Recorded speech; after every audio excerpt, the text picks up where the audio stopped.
Salut à tous!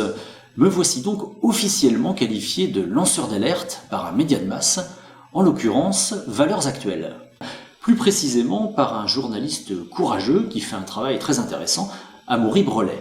Alors bien entendu, je vous ai mis le lien de cet article dans la description, et de mon côté, je vais vous lire le passage qui me concerne, à savoir celui qui parle de Philippe Val et d'une pétition qu'il a signée dans le cadre de l'affaire du Corral, car ce journaliste, Amaury Brelet, m'a confié qu'il avait eu vent de cette information grâce à la vidéo que j'ai réalisée sur le sujet, dont je vous ai mis le lien dans la description.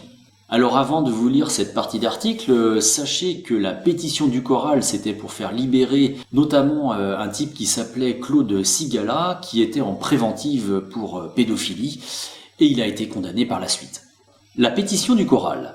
Parmi les nombreux signataires de cette pétition se trouvait également le philosophe Gilles Deleuze, l'écrivain Françoise Daubonne, le journaliste de Libération Guy Hockenghem, le psychanalyste Félix Guattari, l'éditeur Alain Moreau, le dessinateur de Charlie Hebdo Copy et Philippe Val, futur patron du journal, et membre du duo comique Font et Val, fondé avec Patrick Font, mort en 2018, ainsi que l'a révélé le youtubeur et lanceur d'alerte Jean-Christophe Rabillet.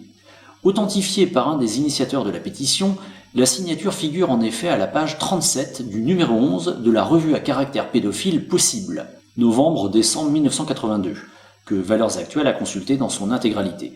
Contacté par nos soins, Philippe Val dément toutefois catégoriquement. « J'ai refusé impérieusement de signer cette pétition. Ils ont extorqué ma signature, affirme-t-il. Je me suis toujours opposé à la pédophilie, à tous ces trucs-là. De toute façon, j'étais en opposition avec Font sur ces histoires de lieux de vie que je détestais. J'en parle à l'époque à ma femme, qui est juge pour enfants à Meaux. Elle a pris le train de Paris à Montpellier pour récupérer une gamine, placée au Corral, une histoire abominable de cruauté mentale, se rappelle-t-il encore. Je ne risquais donc pas de signer cette pétition. Ma signature s'est retrouvée là sans doute parce que Font a signé.